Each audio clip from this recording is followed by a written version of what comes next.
Welcome back to the commentary to the Mikra Kodesh series, Holy Convocations. My name is Ariel Ben Lyman Hanavi. I'm the author of the commentary.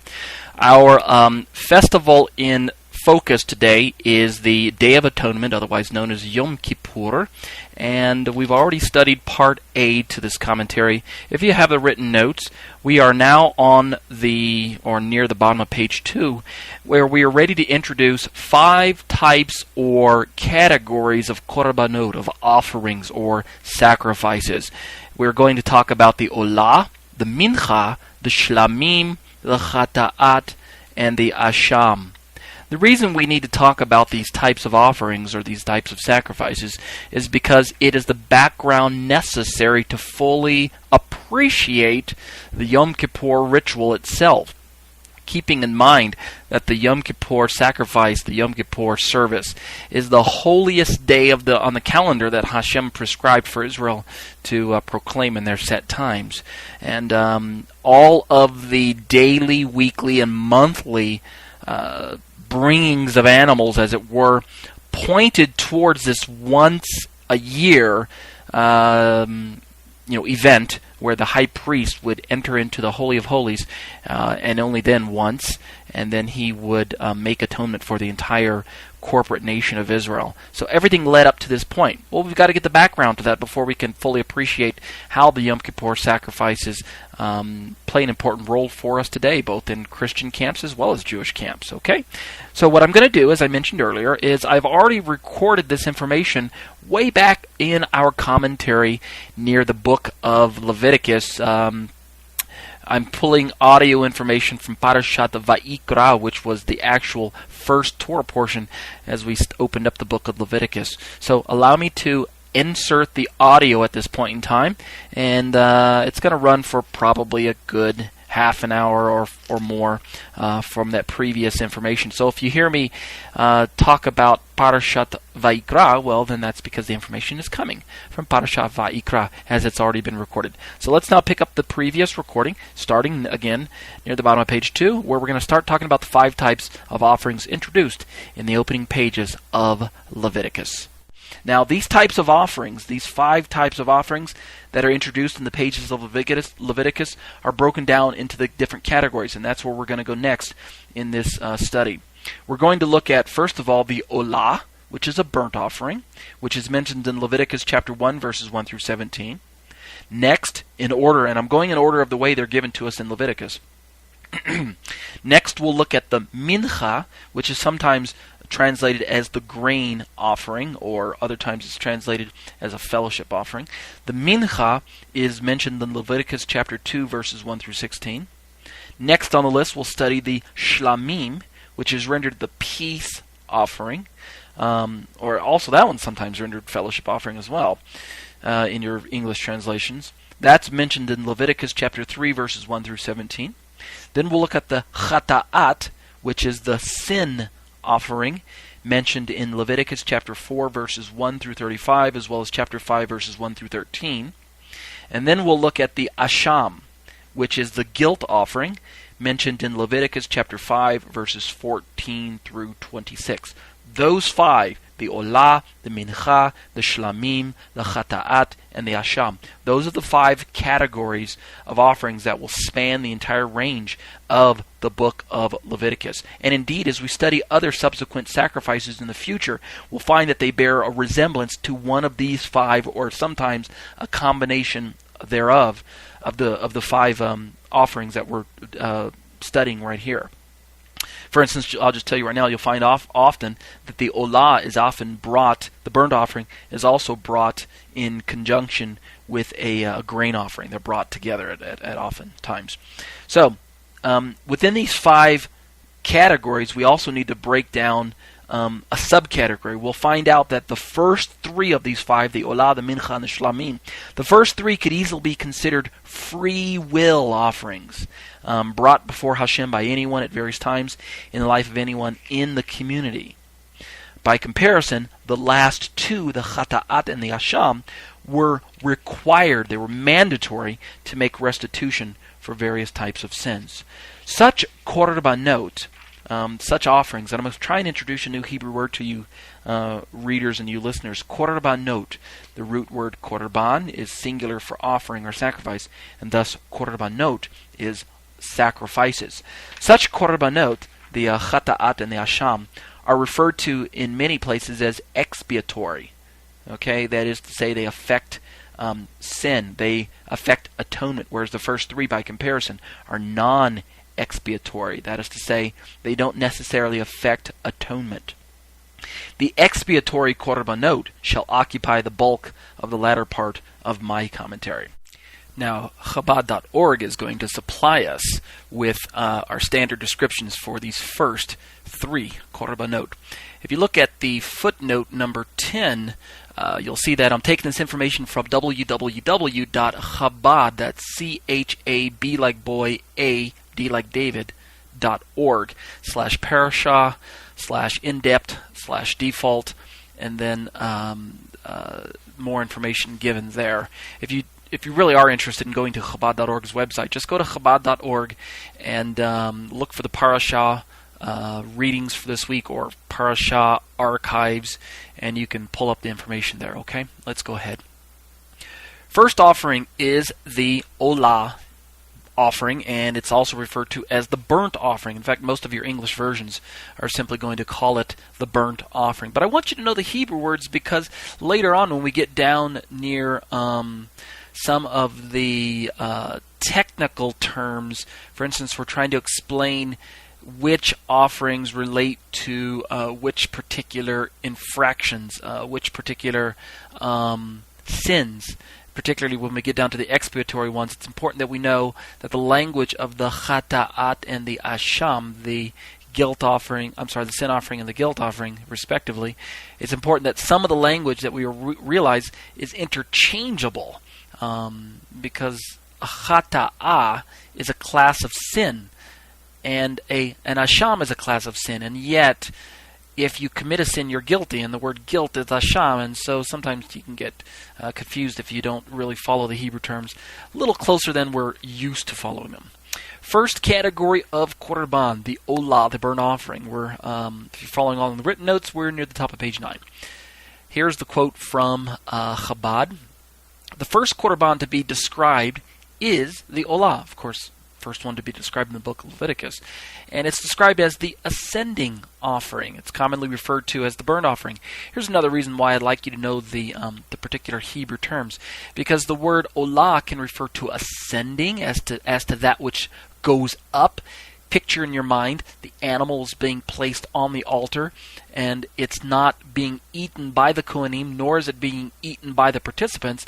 Therefore, all of it goes up in smoke, except for the blood that's poured out on the altar, of course, and such. The hide also doesn't get burnt; it gets skinned and removed.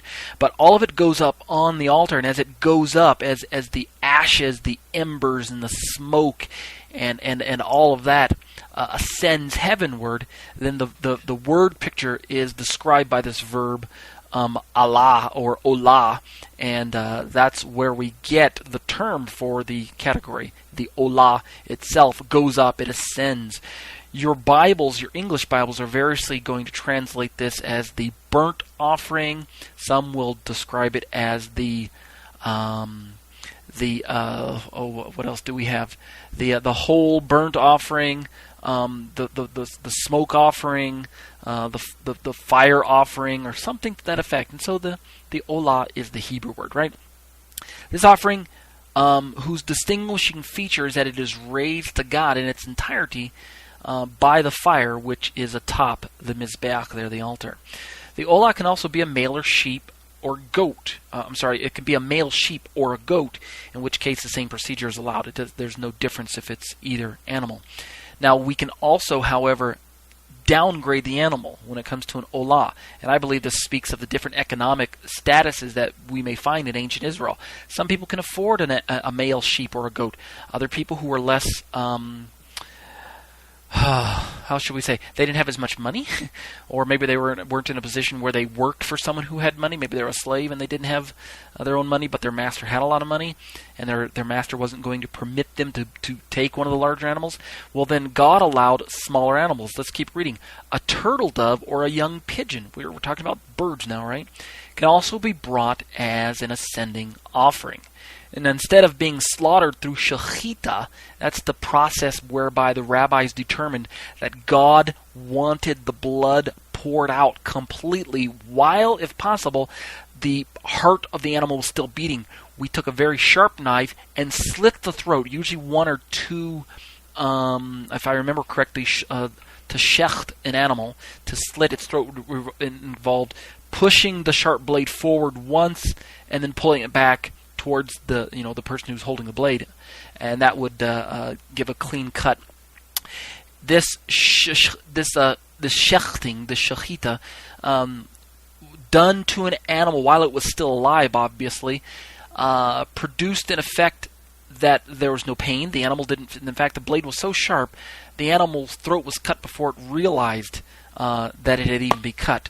What's more, because of where it was cut, where the animal's throat was cut, then a certain nerve leading to the brain, the pain center in the brain, is actually severed instantly, and so the animal doesn't really feel any pain either. It just dies, but it doesn't know it dies. I mean, 1 minute it's conscious, the next minute, no. And so this procedure also allowed for the blood to be pumped out by the still beating heart. This was important because later on we're going to find that God prohibited blood from being consumed, and at any location or at any instance, whenever an animal's life was being taken, blood was always to be poured out. In this case, it's going to be dashed on the altar, on the mizbeach there out here in the chutzner, in the courtyard.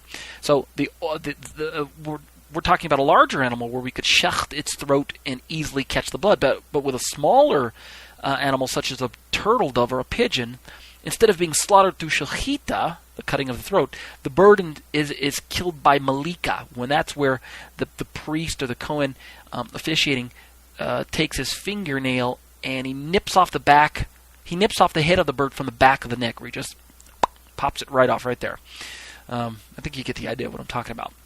The blood, of course, either whether it was a larger animal or smaller one, the blood is applied to the wall of the altar, and the bird's crop, in this case, and its adjoining feathers are removed and then discarded. Just like the larger animal, the Torah tells us that the skin was discarded by this particular, in this particular instance of the Olah. So after the blood is removed from the bird, the adjoining feathers and such are removed, then the bird's body is burned upon the altar. Thus, it is also an Olah. Footnote number 11, as you'll see, is also taken from Chabad.org. Now, let's look at some more details concerning this Olah. Let's turn introspectively towards perhaps what is the meaning of this Olah? Why is this the first one mentioned? And why later on in the prophets are we going to find that burnt offerings and festive offerings, the shlamim that we're going to talk about, why are these two offerings actually mentioned very often as we read throughout the rest of the Tanakh? Well, upon analysis, we see that the daily Olah service, the one that we talked about earlier, the Korban Tamid, the two lambs that are sacrificed daily, this service involved at least 3 different locations in descending holiness. If we were to examine the detail concerning this particular Korban, the 3 locations that we observe are that the animal is first brought to the Kohen and placed on top of the altar. That's the most holy place for this animal. That's where the animal is designed to go. After the animal is burnt down to ashes, some of the ashes are scooped away and they're put to a place right next to the altar. And that's still a holy place. They're not just discarded or anything like that just yet. They're placed next to the altar. And then if you remember, or maybe you do, maybe you don't, and if not, we'll read about it in an upcoming Torah portion. Once the daily sacrifices are completed and it's nighttime, there's a priest who officiates and makes sure that this altar is kind of smoldering throughout the entire night, that the ashes don't burn down completely, and he makes sure that there's always some spark there. There's some kindling flame there. Even if he has to add a few little twigs, he's going to make sure that this fire doesn't go out, so that in the morning the priest who begins officiating with the morning tamid offering, the shacharit offering, then he's going to have he's going to have an existing flame there to place the new lamb on top of.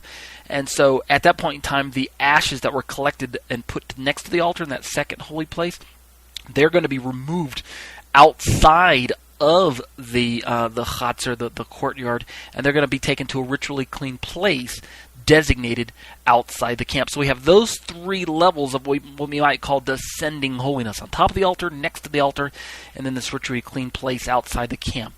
In fact, for Rav Kook, which is Rabbi Abraham Isaac Kook, he lived from 1865 to 1935. He was actually the first chief rabbi of the land of Israel, appointed chief rabbi before Israel was a state. For him, if you read through his notes, speaking of this Olah, the completely burnt offering was a metaphor. For what? For the very highest level of contact between man and God. Why did he think of it this way? Well, he used to reflect that the fire on the altar reflects sublime experiences of inspiration and prophecy. At this level, he used to say, the material world is of no consequence. Everything gets burnt up on the altar. The fire totally consumes the flesh of the offering. That is to say, by comparison to the shlamim that we're going to read about here in a moment, no one eats any part of the Olah. It all goes to God. And we read actually at the end of chapter 1, reading about the Olah, it's described as a re'ach nichoach la'Adonai. What is a re'ach nichoach la'Adonai? A pleasing aroma to God. This fire goes up to him entirely, and he is happy. He's pleased because the worshiper has performed his duty. He's been obedient to the words of the Lord. And that's why Rav Kook is making these comments. The fire totally consumes the flesh of the offering, freeing man, as it were, spiritually from the shackles of his physical reality. In other words, the kindling of the holy flames on man's soul is outside the framework of normal life. Rav Kook saw this offering as a substitute. The offering, the korban, the olah, was a type and shadow of the person bringing the korban olah. And therefore, when the fire went up on the altar, it's as if the man's soul was on the altar, as if the man's body was on the altar, so to say. I mean, he's not too far from the truth, right? That the sacrifices are, how do we say, they are go-betweens. They are trade-offs. We are supposed to be the ones being slaughtered, and yet God in His mercy allowed the animals to receive the death instead of us. We know this to be true. Anyway, Rabbi Kook was trying to make this connection and between the fire that goes completely up on the altar and between the purpose of the person bringing this. Such divine interaction is beyond the ordinary structures of human existence, both individual and collective, he was used to saying. The Olah offering burns on the altar itself, by itself. Nothing else goes up there with the Olah at this time. This belongs to God. It is a pleasing aroma to God, a re'ach nichoach la'Adonai. Let's move on to the next one. The next offering that we encounter in our list of Leviticus is known as the Minchah, otherwise translated as grain offering. This next paragraph is entitled Minchah, grain offering. Let's again quote from Chabad.org. Quote, "And a soul who shall offer a meal offering to God." Meal offerings, called menachot in the plural, gifts, are prepared of fine flour. Now, did you notice that I went straight from one definition of the mincha, grain offering, to another definition, gifts? What's the difference? Well, the word mincha is referred to as grain offering, but the word mincha also means gift. That's the point. A mincha is a gift. Remember, these first three offerings are voluntary offerings. They are not mandatory. Anyone can bring them. They can be brought at any time. they are free will offerings. They're not required per se. At least the Olah later on became part of an ingredient in one that was not voluntary. But for now, just think of these first three as free will offerings. Anyone can bring them at any time as their heart was moved by either the Spirit of God or just by their own heart. So this word Minchah, which we later come to know is the afternoon prayers, right? The Minchah prayers. But before it was termed that, it was the grain offering. It was the gift. Therefore, the meal offering is called menachot, gifts, which is also a name of one of the tractates in the Talmud. Gifts, they are prepared of fine flour with olive oil and with frankincense. Very simple bread substance that we're talking about. The priest removes he removes a kometz, which is a handful of flour that he was able to actually grasp with if you're looking at your left hand, it would be the second, third, and fourth fingers on your left hand, the middle fingers. Just exclude the thumb and the pinky. Those three remaining fingers. He was to grasp an amount of handful by these three fingers, those three middle fingers. That's a kometz. And this amount was to be burned on the altar, and the remainder is eaten by the priest. Notice, in the mincha, a portion is taken out, given to God, burned up on the altar, and then the rest, in typical covenant meal fashion, is eaten by the priest, the one who's officiating. Now, there are 5 types of donated meal offerings, 5 types of minachot. Let's list them. Number 1, the standard meal offering, whose kometz is removed before it's baked. That's the one we just described. Number 2, we had the baked meal offering, which came in 2 forms. One of the forms was a loaf, or 3, the flat matzot. So now we've got 3. We've got the standard, we've got the loaf, and then we've got the flat matzah, like the cracker type. That's 3. The 4th type of mincha was what's known as the pan-fried meal offering. And then the 5th one was known as the minchat marcheshet. That was basically a deep-fried mincha, deep-fried like in a deeper pot rather than a shallow pan like number 4 mentioned. So basically, if you think about it, the different types of minachot, the names of them depending on how they're fried up and whether or not a portion was removed and things like that. And these bread offerings, these meal offerings, these grain offerings, I think that does the KJV call them cereal offerings? I can't remember. I don't have my KJV in front of me at the moment. But these offerings were very tasty. I mean, with a little bit of oil in there and a fine flour, a little bit of frankincense. You beginning to get hungry now? Let's read a following rule concerning these particular minachot. The following rule applies to all of the meal offerings, including the loaves. Okay, no meal offering.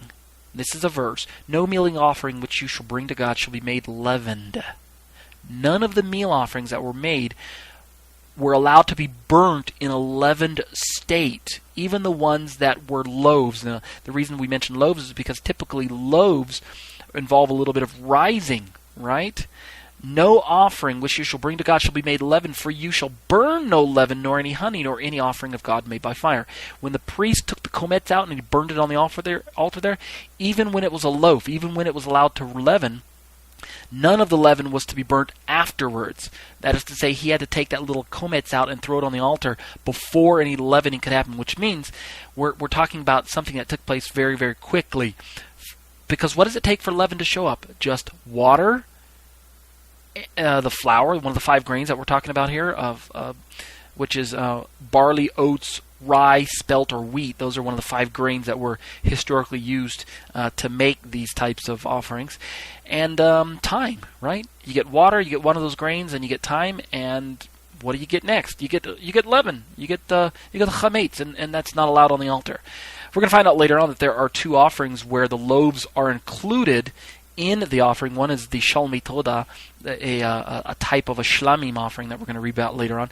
And then later on, when we're reading about the festival of Shavuot, or Pentecost, as it's known in Christian circles, then the loaves brought on Pentecost are also leavened. But the key ingredient is this, pun intended. In no case is leaven to go up on the altar burnt. Okay? Once you remove the komets, not the chametz, the komets, and throw it on the altar. Once the priest did that, then he could bake it into a loaf, and there he might get some chametz, some rising of the dough, some fermentation of the dough. But that was after the fact, and it didn't go up on the altar. You guys following me so far? Great. Another rule that we learn about the mincha is that, according to another verse, quote, "Your every meal offering you shall season with salt. Never shall you suspend the salt covenant of your God." That's an interesting feature, too. You've heard of the salt covenant? This was where we get this information. All of the korbanot, in fact, were offered with salt, and that's what Chabad.org tells us. This latter rule applies to all of the festivals. All of the offerings. Another meal offering that's mentioned here is, as I mentioned, is the maybe I didn't mention it. It's the Minchat Bikurim, also called the Omer. It's brought on the second day of Pesach from the year's very first barley harvest. And in this mincha, the kernels are roasted by fire before they're ground into flour. There's an extra step that's taken before it actually moves towards the altar and things like that. Just some details that are interesting to know. We don't know all the reasons why God gave every one of these details, but we do know that they were meant to be followed, and therefore if we lived in ancient Israel, we needed to follow them. In addition, a meal offering accompanied all animal offerings. If you notice, a mincha is a non-animal offering. It's a grain offering. It doesn't have any blood involved. But whenever we got to animal offerings, a mincha was supplied along with the animal offerings. Okay, let's keep going. Next paragraph is entitled Shlamim, peace offering. Shlamim. This one's a real neat offering. This one is a very popular offering. You could say it is a festivity offering. It's a group offering. It's a corporate offering. And the reason is because typically a representative from the family would bring this, and as we're going to find out later on, it was eaten both by himself as well as some of the Kohanim there. So it was kind of a family affair. It was a shared offering. Perhaps often the whole family came when the shlamim was being brought to the courtyard that day. The shlamim or peace offering could either be a male or female, and either from the herd, in essence an ox or a cow, or a sheep or a goat. That's what we call from the herd or from the flock. When the Torah says from the herd or from the flock, the word herd refers to ox or cow, and the word flock refers to sheep or goat. Now, like the Olah offering, the shlamim, its blood was sprinkled on the altar. Remember, it's an animal offering. It's not a grain offering. The blood was, it was shechted. Its throat was cut. The blood was caught, sprinkled upon the altar. The remainder of the blood, by the way, was poured out at the base of the altar. But unlike the Olah, which ascended in its entirety upon the altar, that's where we get the name Olah, the meat of the shlamim was eaten by the owner, the person who brought it. The one who brought the offering got to partake of it this time.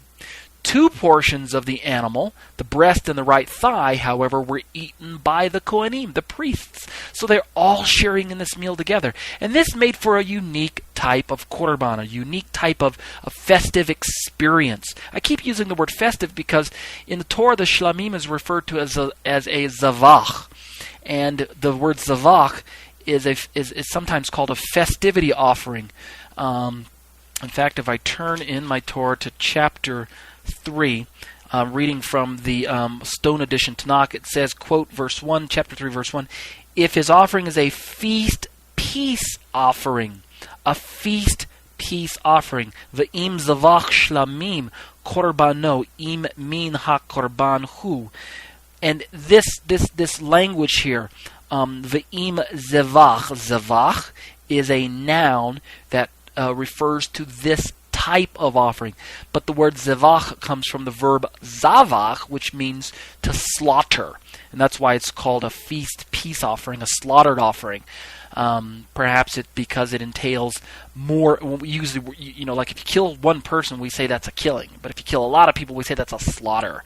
Maybe the language here, slaughter, is referring to the fact that multiple people are going to partake of this particular incident. Anyway, the word zevach and zavach are also related to the word for the altar itself, the mizbeach, the instrument or the piece of furniture that receives the zevach, the slaughter itself, the offering.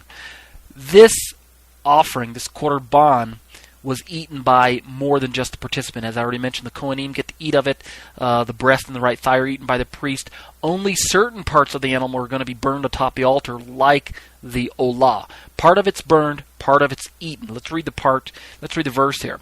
The fat that covers the inwards, or the innards, and all the fat that is upon the inwards, and the 2 kidneys, and the fat that is on them, which is by the flanks, and the appendage of the liver, which he shall remove with the kidneys. That's the part that goes up on the altar, and the rest gets eaten. Chabad goes on to say, if the peace offering is a sheep, let's say it's not from the herd, it's not an ox or a cow, it's a smaller one, the whole fat tail up to the backbone was added to what I just read that goes up on the altar and gets burnt. Let's read the verse. And the priest shall burn it on the altar. It is divine food, a fire offering, a sweet savor to God. Notice that the shlamim is described as a fire offering, and then it's also described, like we read before, a nichoach. Re'ach nichoach. It's described as an olah of sorts, a fire offering. Part of it goes up to God, but part of it's eaten. That's why we need to know some of these Hebrew terms. But the part I wanted to emphasize is that last phrase, re'ach nichoach. It is a pleasing aroma. Literally, an aromatic aroma is the Hebrew. It's kind of it's redundant there. Re'ach nichoach. It's kind of repeating the same word twice. It's trying to emphasize that it is an aromatic aroma. That sounds redundant to us, right? Because these types of offering, the shlamim, was offered to God on the altar, these specified veins of fat, which the Torah calls chalev, these parts of the fat are choice fats. They belong to God. They get burnt up on the altar. Therefore, they are usher. They are forbidden for consumption in all animals. We can't eat these fats. This is the forbidden fats, the chalev. This is the part that should be removed when we are partaking of kosher food today. We're not supposed to be eating the chalev, okay? It shall be a perpetual statute for your generations to all your habitations. All chalev and all blood you shall not eat. End quote.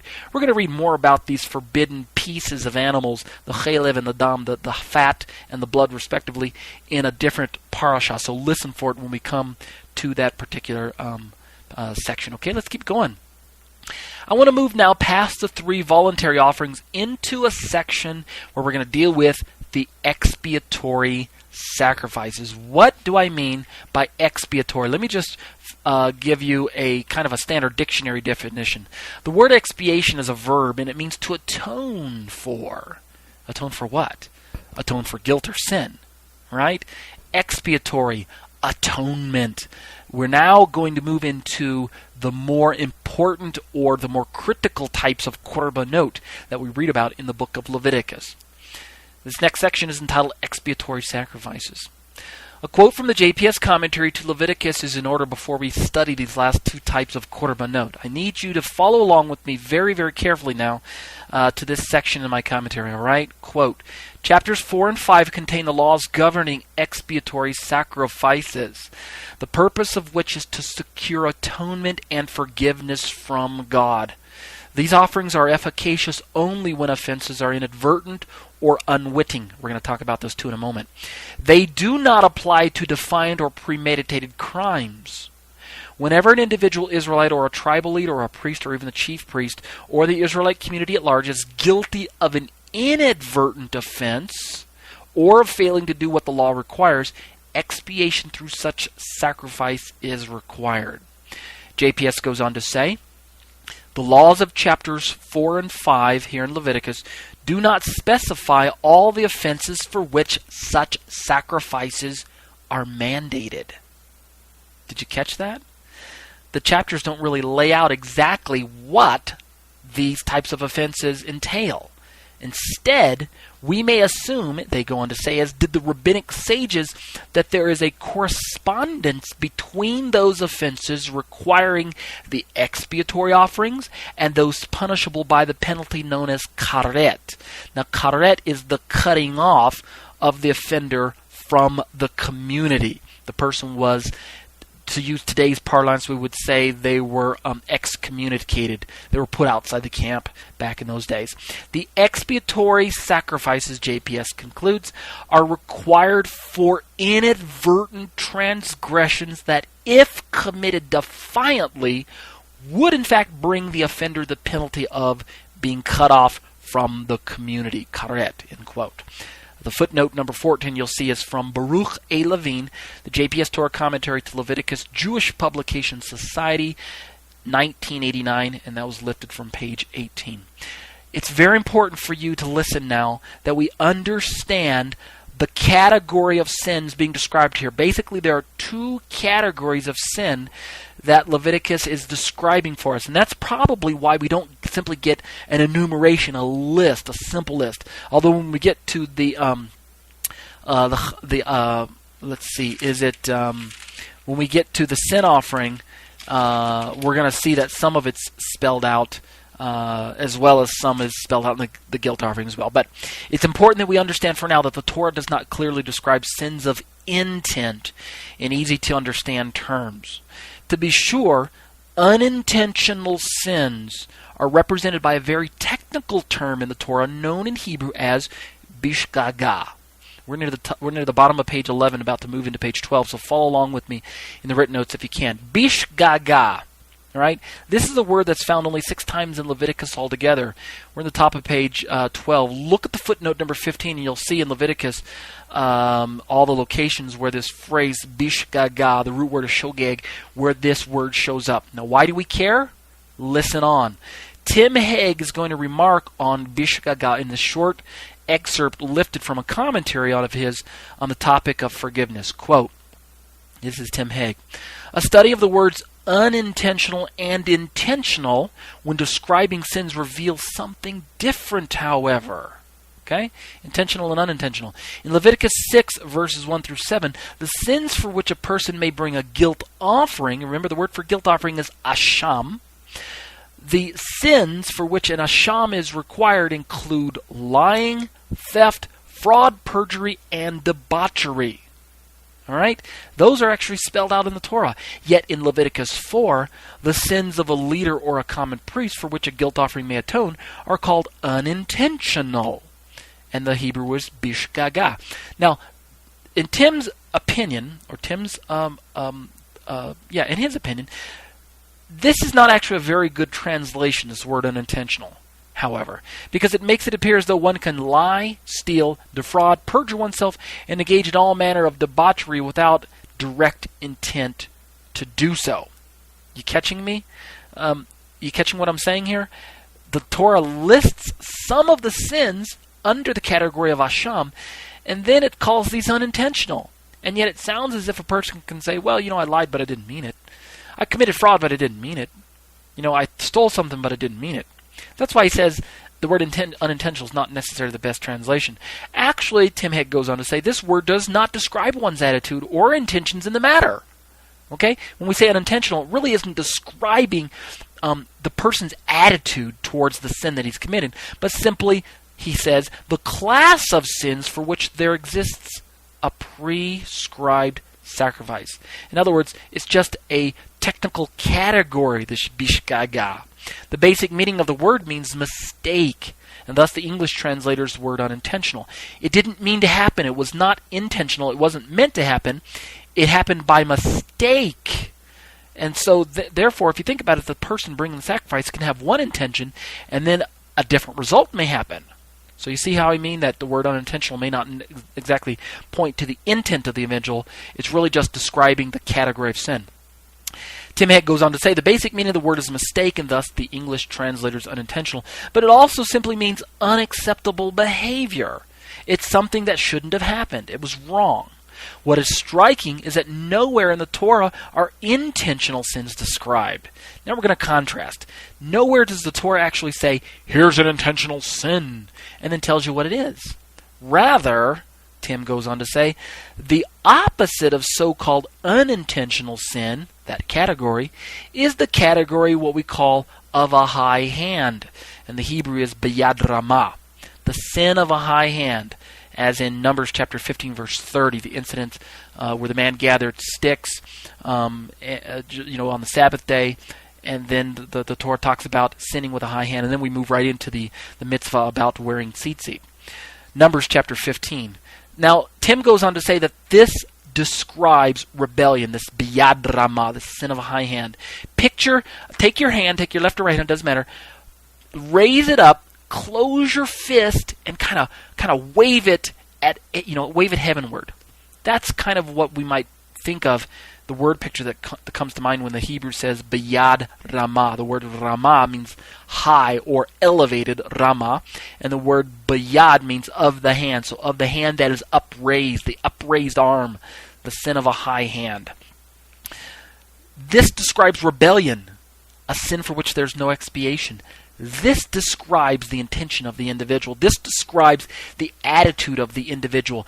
And it's still a category sin. But God is able to see through to the heart of what's going on here. It is rebellion, and for this, God says, no expiation for you unless you get your heart right. Thus, as long as a person persists in his rebellion, Tim Hegg goes on to say, there is no means of forgiveness here, people. Only when this person turns from his rebellion and seeks atonement through the prescribed sacrifice is he in fact forgiven by God. The animals in and of themselves and by themselves cannot bring the required atonement that God says is offered. It requires a change of heart. It requires a broken heart. Rebellion is not allowed. There are therefore only two classes of sins described in the Torah, Tim Hegg says. Bishgaga, usually translated unintentional, for which there is no expiation, and biyad ramah, the high hand, for which I read that wrong. Bishgaga, unintentional, for which there is expiation, Tim Hegg says, and biyad ramah, the high hand, for which there is no expiation, end quote. I lifted that resource of Tim Hegg's.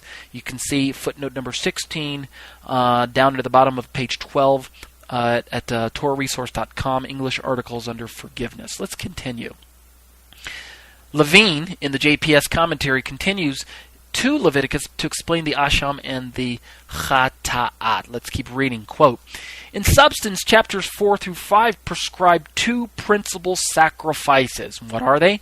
The Chata'at and the Asham. The object of the Chata'at, usually translated sin offering, was to remove the culpability borne by the offender, that is, to purify the offender of his guilt. You can read chapter 4 of Leviticus, verses 1 through chapter 5, verse 13, to read about the Chata'at. All right? The Asham, usually translated guilt offering, was actually a penalty paid in the form of a sacrificial offering to God. Notice the language penalty. You ever been to court and had to pay a fine? Yeah, that's kind of what's going on, right? The Asham, it applied when one had unintentionally misappropriated property that belonged to the sanctuary or had been contributed to it unintentionally. In other words, he gained something that wasn't his by mistake. Or, in certain cases, when one had sworn falsely concerning his responsibility toward the property of others, false testimony. A false oath brings God into the picture. Why? Because the oath is made to God. I swear, in court session again, you raise your hand, you say, I swear to tell the truth, the whole truth, nothing but the truth. Typically, when you say that, where is your other hand? It's on the Bible. Right, we're bringing God into the picture. That's why the Asham is described this way. JPS goes on to say, the sacrifice did not relieve the offender of his duty to make full restitution for the loss he had caused another person. Very important phrase there. Just because God forgives us on the heavenly court doesn't mean that we don't have to remunerate. Hard word to say. We don't have to pay back that which was owed to our fellow man, the person that we wronged. That's what it means to pay someone for services rendered or for work done, to pay them back, as it were, for something that we owe them. We work for them, or in the case of the phrase remunerate, remunerate. We pay someone for services rendered. In the case of where we wrong a certain man, we have to pay them back for that which we wronged them. The sacrifice did not relieve the offender of this duty. In fact, JPS goes on to say the offender was fined 20% of the lost value. So if I steal $100 from my fellow man, whether I knew it or not, and then I get caught, according to the rules of the Asham, right, then I not only had to pay him back the $100, but I had to pay him $20 more, a fifth, 20%. So I had to pay him $120. That's what the Torah is trying to tell us here, okay? The Asham merely squared the offender with his God, whose name he had taken in vain when he swore to take this oath. And so that's why we need to know the details about this. You can read chapter 5, verses 14 through 26 to read more about this particular detail about the Asham. My quote from JPS, if you'll see, footnote number 17, Baruch Levine, the JPS Torah commentary to Leviticus, Jewish Publication Society, 1989, again, page 18. Let us provide now a brief description of the Chata'at and the Asham respectively, and then we'll bring this part of my commentary to a close. Okay, just real brief. This section, or this paragraph, is entitled Chata'at, sin offering. The sin offering proper is a sacrifice consisting of either a beast or a fowl, and it's offered on the altar to atone for sin committed unwittingly. It's bishgaga. The rules concerning the sin offering are as follows. If the anointed priest or the whole congregation commits a sin through ignorance, well, then the sin offering is a young bull without blemish. It's a larger animal. Should the ruler so sin, notice how we're going downwards in level of authority, or downwards, we're diminishing our level of leadership here in this example. Should the ruler so sin, his offering is a male kid without blemish, a smaller animal. But when a private individual sins, his offering must either be a female kid or a female lamb without blemish, or if he's too poor to provide one of these, then a turtle dove is also acceptable as a Chata'at, a sin offering. Okay? Sin offerings were brought on other occasions as well. Remember, on the Day of Atonement in Leviticus chapter 16, the high priest inaugurated the festival with two Chata'ot, two sin offerings. We had a bullock as his own offering, and then a male kid for the congregation.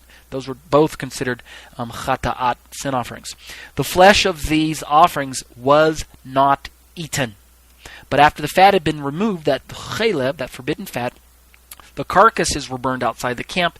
You can read about that in Leviticus 26, verse 3, verse 5, and verse 10 and 11, as well as verse 25 and 27 of chapter 26.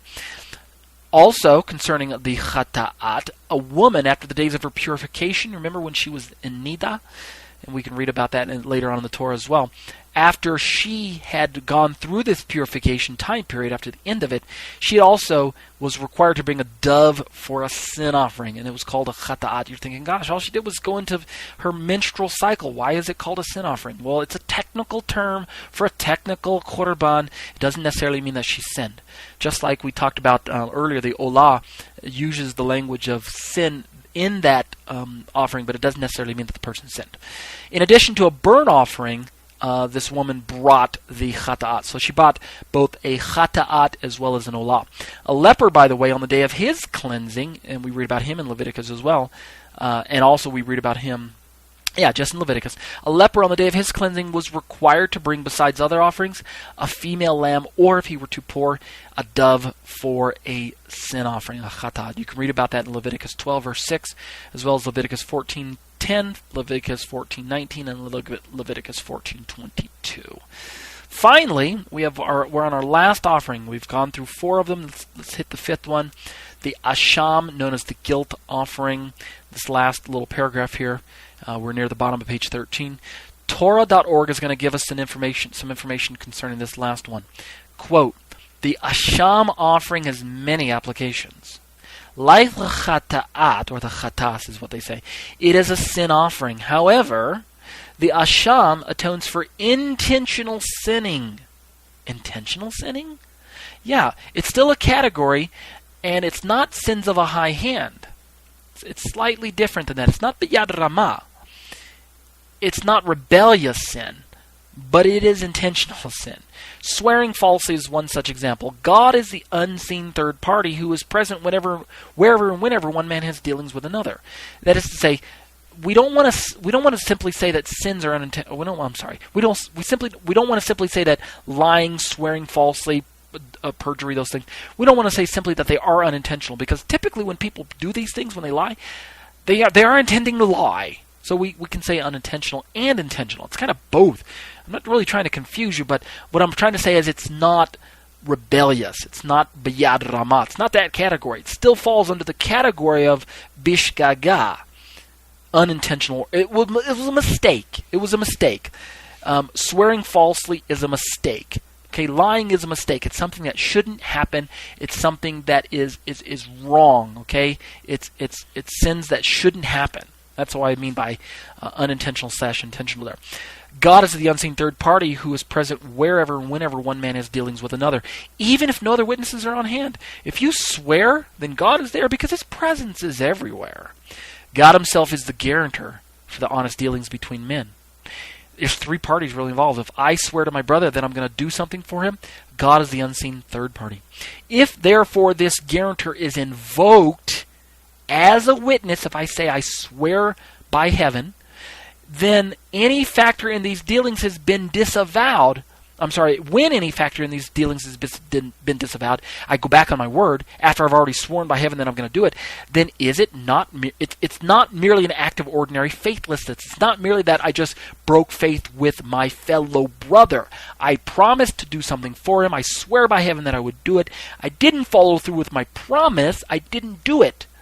But also, I'm guilty before God. That's the point. In these cases, the offender has pledged his priestly character, his relationship to God, as surety for his honesty. End quote. That's what Torah.org is trying to get us to see. And because of this, the Asham needs to be brought into the picture. Okay, it's a little different than the sin offering, the Chata'at that we just read about. A standard Judaic offering, or a standard Judaic definition of the Asham, might read something like this. It's a guilt offering. It's an offering to atone for sins of stealing things from the altar, for when you are not sure whether you've committed a sin or what sin you have committed, or for breach of trust, like we just described. Stealing things from the altar? Come on, people. Who would steal from the altar? The Hebrew word for guilt offering is Asham. When there was doubt as to whether a person committed a sin, the person would bring an Asham, if he wasn't sure if he sinned or not. Because by admitting sin, then he brings a Chata'at. But if he says, I'm not sure if I sinned or not, then an Asham was brought rather than a Chata'at. Because again, bringing a Chata'at would constitute admission of the sin, and the person would have to be punished accordingly for it. See the difference between the two? If a person brought an Asham and later discovered that he had in fact committed the sin after the fact, well then, oh yes, he would have to bring a Chata'at at that time if it was proven that what he did was in fact a commitment of sin, and then he had agreed to it. Oh yeah, I did do that. Well, then it automatically retroactively turns from an Asham type of guilt to a Chata'at type of guilt, and the type of offering changes. An Asham finally was eaten by the Kohanim. That's another difference between the Chata'at and the Asham. The Chata'at, if you remember, wasn't eaten by the priest. It was burned up on the altar and such, whereas the Asham was actually eaten by the priest. And for now, that's going to do it on this section of the 5 types of korbanot. Okay, and with that, we will go ahead and prepare to call this Part B to the commentary to Yom Kippur. We have studied now, according to our outline, if you remember, on the syllabus top page, page 1 to the commentary, we've now gone through numbers 1 through 6, which included the introduction to the study, and then we talked about the Olah, the Minchah, the Shlamim, the Chata'at, and now just recently we talked about the Asham. You also heard some information in there concerning the Olah Tamid, which was the eternal, twice daily burnt offering that took place once at the beginning of the day and once near the close of the sacrifices. I didn't really do a separate study on that, on the Tamid offering that takes place twice a day, the 2 lambs that were burnt, one in the morning and one near the evening. If you'd like to hear that teaching, it's about 10 to 15 minutes long. It's near the beginning of Parashat Vayikra, Part B. It's that first 10 or 15 minutes of that commentary, if you want to go back and listen to that. We didn't include it in this commentary because I'm not focusing on the Tamid offering. I'm working my way up to the Yom Kippur offering itself. That particular korban is what we're going to talk about. So for now, let's call this Part B, and when we return, we are poised to pick up the commentary study. Let me just turn to it here. We're poised to pick up the commentary study on Yom Kippur at the top of page 6 with the section entitled Number 7, Apologetics Part 1. And again, much of the information that we're studying in my Yom Kippur commentary here today has already been looked at and studied in my commentaries, both the Parashat Vayikra as well as Parashat Acharimot. Both of those are found in the book of Leviticus. So much of the information will be repeat. For that reason, I'm going to borrow the audio information that I've already pre-recorded since the written notes are identical. Okay, stay tuned for Part C.